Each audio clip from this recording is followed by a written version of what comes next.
बिहार में मतदाता सूची के विशेष गहन पुनरीक्षण यानी एसआईआर के मुद्दे पर सुप्रीम कोर्ट में मंगलवार को सुनवाई हुई। जस्टिस सूर्यकांत और जस्टिस बागची की पीठ एसआईआर को चुनौती देने वाली याचिकाओं पर सुनवाई कर रही थी। कोर्ट में वरिष्ठ अधिवक्ता कपिल सिब्बल और जस्टिस सूर्यकांत और जस्टिस बागची के बीच जोरदार बहस देखने को मिली। सुनवाई के दौरान चुनाव आयोग ने यह भी माना कि इस तरह के अभ्यास में कुछ खामियां होना स्वाभाविक है। अदालत बुधवार को भी इस मामले पर सुनवाई जारी रखेगी। आज अदालत में क्या बहस हुई, किस पक्ष ने क्या कहा, सब जानेंगे इस वीडियो में। पहले ये स्पष्ट करें कि एसआईआर प्रक्रिया कानून के मुताबिक है या नहीं। हमें बताएं कि ऐसी प्रक्रिया जारी की जा सकती है या नहीं। अगर आप कहते हैं कि ऐसी प्रक्रिया सशर्त योजना के तहत अनुमत है तो हम प्रक्रिया पर विचार करेंगे। अगर आप कहते हैं कि यह संविधान में ही नहीं है तो फिर उस हिसाब से। बड़े पैमाने पर बहिष्कार हुआ है, 65 लाख लोग बाहर हैं। बड़े पैमाने पर हटाया जाना तथ्यों और आंकड़ों पर निर्भर करेगा। एक छोटे से निर्वाचन क्षेत्र में 12 लोग ऐसे हैं जिन्हें मृत दिखाया गया है, लेकिन वे जीवित हैं। बीएलओ ने कुछ नहीं किया है। यह तो बस एक ड्राफ्ट रोल है। हमें आपसे पूछना है कि कितने लोगों की पहचान मृत के रूप में हुई है। आपके अधिकारियों ने जरूर कुछ काम किया होगा। इतनी बड़ी प्रक्रिया में कुछ न कुछ त्रुटियां तो होंगी ही, लेकिन मृत को जीवित कहना ठीक नहीं। जहां किसी वर्ष के लिए रोल का गहन पुनरीक्षण किया जाना है, वहां उसे नए सिरे से तैयार किया जाएगा। तो बस इतना अंतर है कि संक्षिप्त पुनरीक्षण के मामले में नियम 4 कोष्टक 2 लागू नहीं होगा।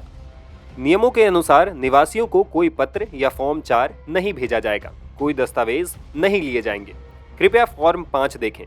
ये एक नोटिस है जो उन्हें लगाना है। नियम 12 पर आए। नए मतदाता के रूप में नाम दर्ज कराने का हर दावा फॉर्म 6 में होगा और आवेदक के हस्ताक्षर से भरा होगा। इसमें आधार विवरण लिखा है। ये एक गहन अभ्यास के लिए जरूरी है। आयु प्रमाण पत्र की स्व सत्यापित प्रति, जन्म तिथि के प्रमाण के लिए दस्तावेज आधार है जिसे उन्होंने बाहर रखा है। अगर कोई उपलब्ध नहीं है तो कृपया जन्म तिथि और सामान्य निवास स्थान ही बताएं। वे आधार स्वीकार नहीं कर रहे हैं। अगर मैं कहता हूं कि मैं नागरिक हूं तो उनकी जिम्मेदारी है, लेकिन ऐसा कुछ नहीं हुआ है। इसमें कहा गया है कि केवल जानकारी दी जानी है। कृपया फॉर्म 7 देखें और आपको पता चल जाएगा कि समस्या कहां है। नागरिक को कुछ साबित करने की जरूरत नहीं है। जो व्यक्ति मेरे शामिल होने पर आपत्ति कर रहा है उसे साबित करना होगा। अगर ड्राफ्ट रोल में किसी ऐसे मतदाता का नाम शामिल नहीं है जो नागरिक होने का दावा करता है तो वह फॉर्म 6 में आवेदन करके नाम शामिल कर सकता है। यह साबित करना प्राधिकरण का काम है कि वह भारतीय नागरिक नहीं था। नियम 10 से पहले के सभी नियम ड्राफ्ट रोल के लिए प्रारंभिक चरण हैं। चाहे चुनाव आयोग ने बीएलओ के माध्यम से आवश्यक फॉर्म 4 जारी किया हो, जिस पर आप सवाल उठा रहे हैं कि यह प्रक्रिया नहीं की गई थी और इसलिए रोल अनुपालन में नहीं। फॉर्म में कहां लिखा है कि सभी दस्तावेज होने चाहिए? बुनियादी बात गायब है। यह सच है या आशंका, देखते हैं। मकसद सुविधा देना है। आधार कार्ड पर आते हैं। इसमें लिखा है नीचे दी गई सूची से। जरूरी नहीं कि आपको सभी दस्तावेज देने ही हों। बिहार के लोगों के पास ये दस्तावेज नहीं है, यही बात है। बिहार भारत का हिस्सा है। अगर बिहार के पास नहीं है तो दूसरे राज्यों के पास भी नहीं होगा। ये कौन से दस्तावेज हैं? अगर आप केंद्र सरकार के कर्मचारी हैं तो स्थानीय LIC द्वारा जारी कोई पहचान पत्र दस्तावेज तो होंगे। वे कह रहे हैं कि इसकी पुष्टि नहीं की जा सकती। जन्म प्रमाण पत्र की बात करें तो केवल 3.056% के पास ही है। पासपोर्ट 2.7% और 14.71% के पास मैट्रिकुलेशन प्रमाण पत्र है। यह साबित करने के लिए कुछ तो होना ही चाहिए कि आप भारत के नागरिक हैं। हर किसी के पास कोई ना कोई प्रमाण पत्र होता है। सिम खरीदने के लिए इसकी जरूरत होती है। OBC, SC, ST प्रमाण पत्र। आधार, राशन कार्ड, एपिक कार्ड स्वीकार नहीं किए जाएंगे। उनका कहना सही है कि इन्हें निर्णायक प्रमाण के रूप में स्वीकार नहीं किया जा सकता। अधिसूचना के तहत इन दस्तावेजों को जमा करने की क्या प्रक्रिया है? वे 2003 के लोगों को दिए जा रहे किसी भी दस्तावेज से बाहर कर रहे हैं। ये 2025 के रोल है। हम पूछ रहे हैं कि अगर आप प्रक्रिया को ही चुनौती दे रहे हैं तो आप कट ऑफ तारीख पर सवाल उठा रहे हैं। तो आइए इस पर आते हैं कि क्या चुनाव आयोग के पास ऐसा अधिकार है। अगर यह मान लिया जाता है कि चुनाव आयोग के पास ऐसा अधिकार नहीं है तो मामला खत्म। ये सही है, लेकिन वे ये भी कहते हैं कि अगर मैं 2003 के रोल में था और मैंने गणना फॉर्म दाखिल नहीं किया है तो मुझे बाहर कर दिया जाएगा। मुझे इस पर भी आपत्ति है। नियम 12 कहता है कि अगर आप 2003 के रोल में नहीं हैं तो आपको दस्तावेज देने होंगे। करोड़ों लोगों के नाम बाहर होने की संभावना है। हम जानना चाहते हैं कि आपके जो आरोप हैं वो कल्पना मात्र हैं या उनकी कोई जमीनी हकीकत है। यही हमारा तर्क है। करोड़ों लोगों के नाम बाहर होने की संभावना है। अक्टूबर में चुनाव है, उन्हें ऐसा क्यों करना चाहिए? उन्होंने कोई जांच नहीं की।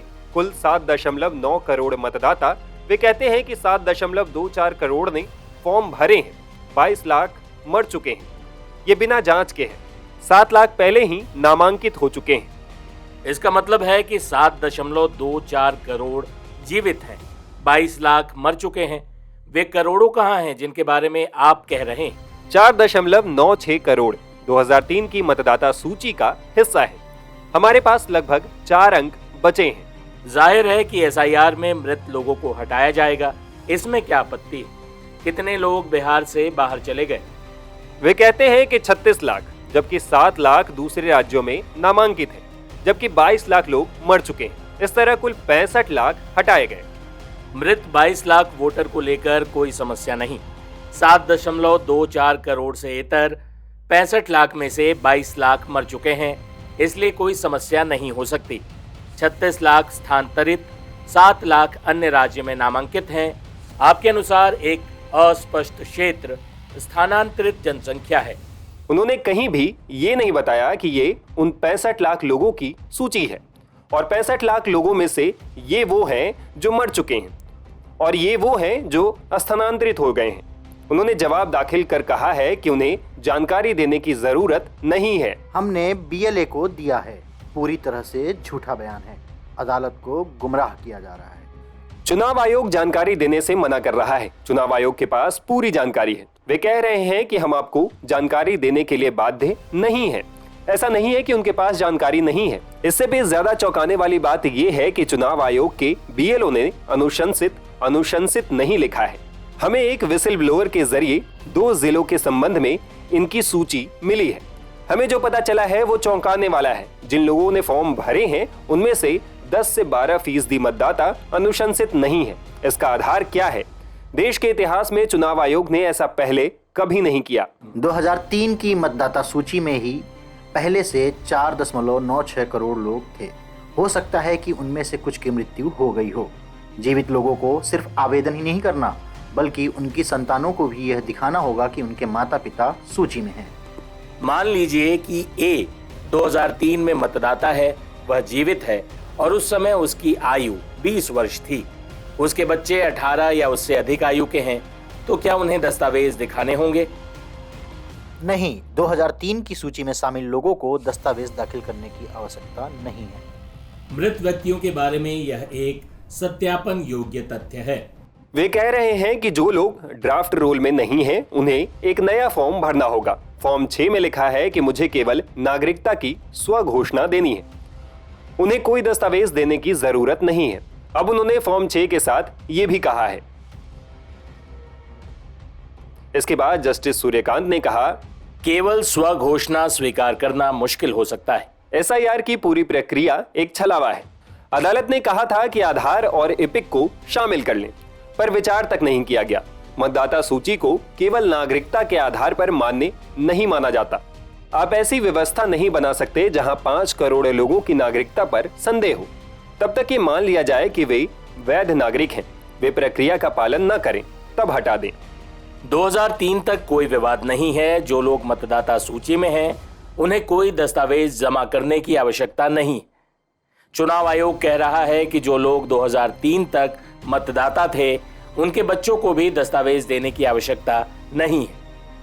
जब चुनाव 2.5 महीने दूर हैं, तो उन्होंने जो किया है वो ये है कि उन्होंने एक संभावित नकारात्मक घोषणा जारी की है और कहा है कि जिस मौजूदा सूची पर आप बैठे हैं उसे मान्य करने के लिए ये लोग, मैं केवल एक सीमित समय सीमा में इस अनुमान पर हूं इस सब का उद्देश्य देखिए। उन्होंने कहा कि आप 5 करोड़ लोगों को अमान्य घोषित करते हैं और उन्हें 2.5 महीने का समय देते हैं। अगर वे 5 करोड़ लोगों को अमान्य घोषित करते हैं तो हम यहाँ बैठे हैं।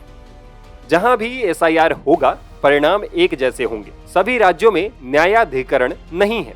ऐसा नहीं हो सकता कि असम में प्राकृतिक न्याय का सिद्धांत हो लेकिन बिहार में हर तरह का अप्राकृतिक अन्याय हो। हम 10 मिनट और बैठ सकते हैं। बता दें कि सुप्रीम कोर्ट में बुधवार को भी इस मामले पर सुनवाई जारी रहेगी।